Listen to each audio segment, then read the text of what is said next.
अस्सलाम वालेकुम। टॉपिक है हमारा मल्टीप्लेक्सेस का और कोर्स हम कर रहे हैं डिजिटल लॉजिक डिज़ाइन। ये मल्टीप्लेक्सेस के ऊपर this is the third video which is made on this topic, and we discussed the introduction to multiplexers, then we discussed the internal structure of the multiplexer, and finally in this video we'll be discussing how multiplexers can be used to implement a function. So मैं आपके सामने I'll start from the basic multiplexer and basic function. So function implementation का मतलब है जिस तरह कि हम ट्रेडिशनली देखते रहे हैं कि लेट्स से मेरा ये फंक्शन है और ये मेरे फंक्शन की आउटपुट है। मेरे इनपुट की वैल्यू या 0 हो सकती है या 1 हो सकती है और मेरे फंक्शन की वैल्यू कुछ भी हो सकती है। मैं रैंडमली कोई भी वैल्यू चूज कर रही हूँ जो कि लेट्स से अब मैं इस फंक्शन को या मैं इस ट्रूथ टेबल को अपने मल्टीप्लेक्सर के ऊपर कैसे मैप कर सकती हूँ। मैं क्या यूज करूंगी, सबसे पहले मैं देखूंगी कितनी इनपुट्स हैं। मेरे पास 2 इनपुट्स हैं। मुझे एक मल्टीप्लेक्सर चाहिए जो कि 2x1 का हो। अगर ये डिसाइड हो गया कि मुझे 2 इनपुट्स चाहिए तो मेरी बाकी सारी चीज़ें सेटल हो जाती हैं। 2 इनपुट्स का मतलब ये कि मुझे एक सेलेक्ट लाइन चाहिए और हर मल्टीप्लेक्सर की जो आउटपुट है वो तो होती ही हमेशा 1 है। मैं क्या करूँगी, मैं यहाँ पे लिखूँगी कि अच्छा, अब ये बात आ जाती है कि मैंने इस फंक्शन को इसके ऊपर कैसे मैप करना है। अब आप देखेंगे कि थोड़ा सा हम हट के सोचेंगे, जिस तरह से हम फंक्शंस को और इनपुट्स को आपस में कोरिलेट करते रहे हैं, शायद हमें थोड़ा सा डिफरेंट सोचना पड़े। अब मैं क्या करूँगी, मैं अपने फंक्शन को लिखूँगी, जो फंक्शन की वैल्यूज़ हैं वो मैं लिखूँगी एज इनपुट्स, यानी कि मैं यहाँ पे लिखूँगी 0 और यहाँ पे लिखूँगी 0। और मेरा जो x है जो कि सपोजिटली मुझे इनपुट लग रहा है, मैं इसको as a select line use करूँगी।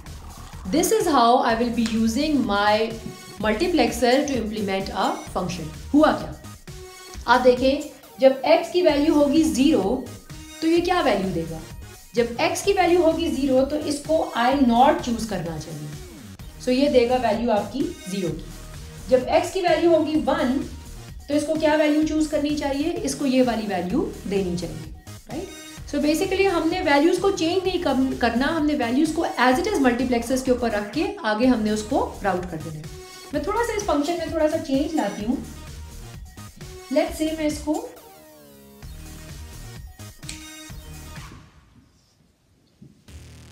इसको 1 0 कर देती हूँ। Still my methodology shall remain the same. I will have 1 and I will have 0 and my X will become my select line. हो क्या रहा है, दिस इज इट। इसके अलावा आपको कुछ भी नहीं करना।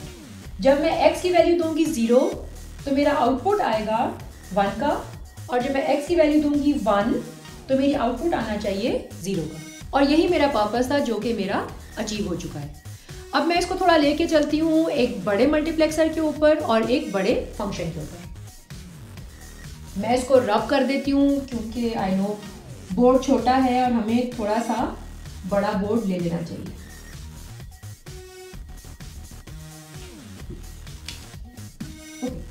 लेट्स से मेरा फंक्शन है।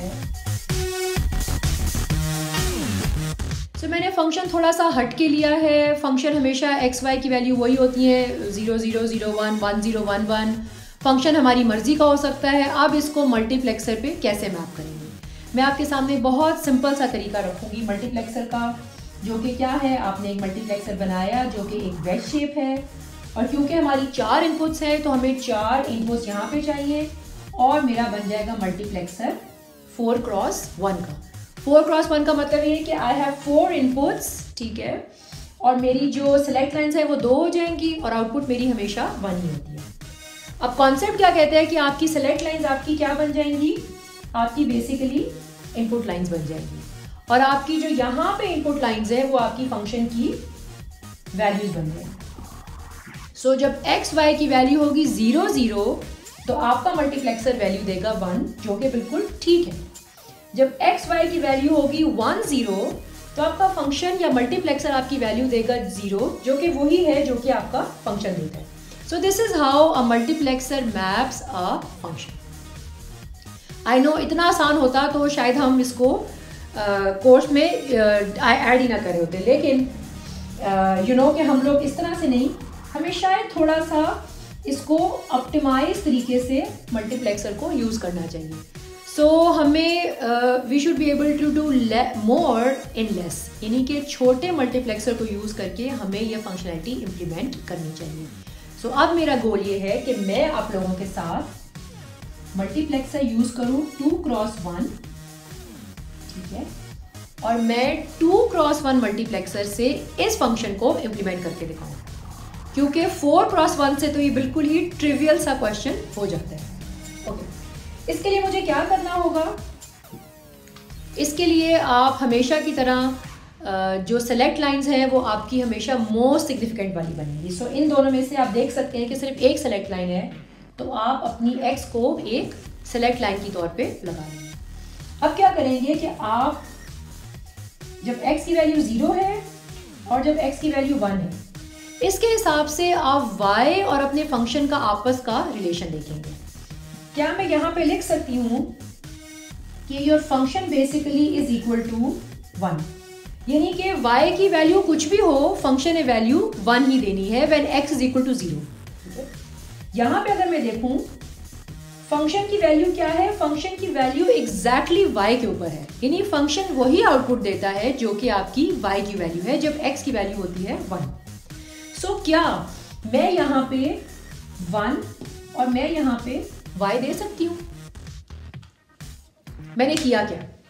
मैंने अपने बड़े मल्टीप्लेक्सर को छोटा किया और मैंने अपने बड़े फंक्शन को एक छोटे मल्टीप्लेक्सर से इम्प्लीमेंट किया।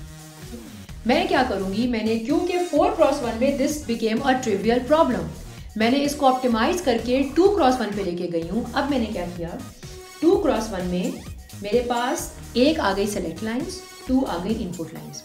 Out of these 2 select lines I will always choose the most significant one as my select line. मैंने x को यहाँ पे दे दिया। अब अगर आप देखिए x को 0 और 1 करने से मेरे 2 पार्ट्स में डिवाइड हो जाता है। तो जब x 0 है तो y और f का क्या रिलेशन है, और जब x 1 है तो y और f का क्या रिलेशन है। अब सिर्फ इस बॉक्स में देखें कि y और f का आपस का रिलेशन क्या है कि f की वैल्यू हमेशा 1 है no matter what value of y is. यहाँ पे क्या है, f की वही वैल्यू है जो कि आपकी y की वैल्यू है। अब हम इसको मल्टीप्लेक्सर से रिलेट करते हैं। लेट्स से x की वैल्यू है 0। जब x की वैल्यू है 0 तो क्या फंक्शन आपको 1 की वैल्यू चाहिए? आपको क्या आपको x 0 के ऊपर हमेशा 1 ही मिल रहा है? राइट। नेक्स्ट, x की वैल्यू अगर हो 1 तो फिर किस पे डिपेंड करेगा? y की वैल्यू के ऊपर। अगर तो y 0 है तो आपका आउटपुट भी 0 मिलेगा, अगर y 1 है तो आपका आउटपुट भी 1 मिलेगा। Right, I hope I am able to clarify it little bit. मैं इसको थोड़े से और बड़ी एग्जाम्पल पे चली जाती हूँ ताकि हम इसको ज़्यादा बेहतर तरीके से कर सकें।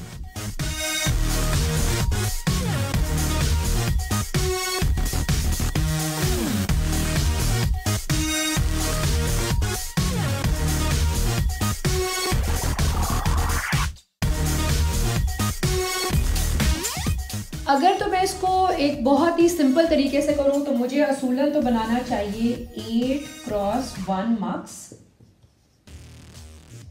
उसमें मुझे डालनी चाहिए 3 select lines and I am good to. So select lines मेरी क्या बन जाएगी, A, B और C। मोस्ट सिग्निफिकेंट वाली को मैं पहले लिखूंगी और बाद में मैं लीस्ट सिग्निफिकेंट वाले को लिखूंगी, जैसे कि हमेशा से हम कन्वेंशन यूज करते हैं। और यहाँ पे मैं फंक्शन की जो आउटपुट्स वैल्यूज हैं वो मैं इनपुट्स में डालूंगी। If only life was that simple. Of course हम इतने ट्रिवियल तरीके से कभी भी किसी भी फंक्शन को मल्टीप्लेक्सर पे इम्प्लीमेंट नहीं करेंगे। हमें पता है कि हम इससे half the size of the multiplexer हम आराम से इस फंक्शन को इम्प्लीमेंट कर सकते हैं विदाउट एनी एडेड कॉम्प्लेक्सिटी। बस थोड़ी सी हमें लॉजिक अपनी एडवांस करनी पड़ेगी। सो मैं इसी फंक्शन को आपको इम्प्लीमेंट करके दिखाती हूँ, जो कि होगा, विल गो 1 स्टेप डाउन, जो कि होगा 4x1 मक्स के साथ।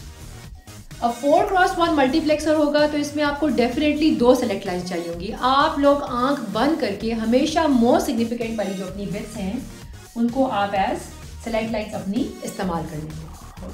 अब आप क्या देखेंगे, अब आप देखेंगे कि अगर ये आपकी 2 सेलेक्ट लाइन हैं, यानी कि 0 0 0 1 1 0 और 1 1। तो हम f और c को हमें 4 बार हमने इनका रिलेशन निकालना होगा कि f और c का बेसिकली क्या रिलेशन है। तो पहले में क्या है, अगर मैं इस बॉक्स में देखूं f c पे डिपेंड ही नहीं कर रहा क्योंकि f की वैल्यू हमेशा ही 0 है।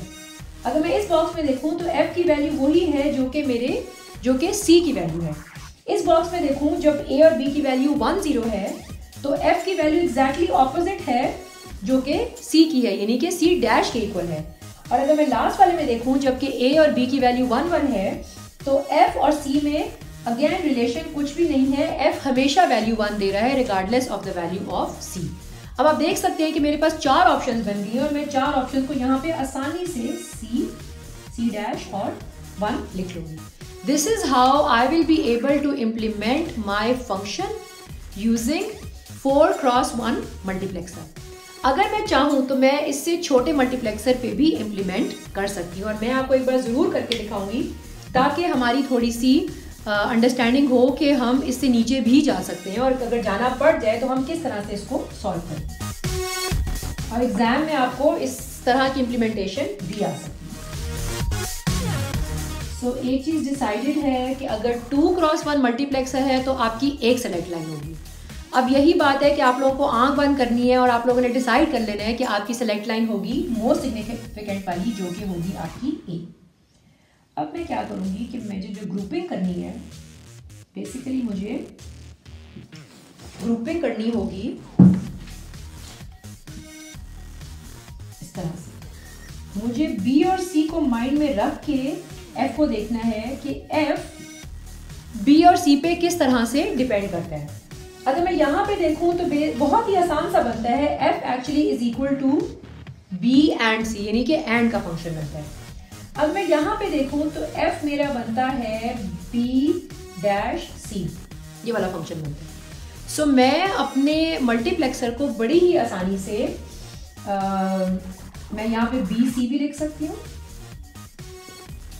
या अगर आप चाहें तो आप एक एंड का गेट और एक नॉट और एंड का गेट लगा के आप इसको रिप्रेजेंट कर सकते हैं।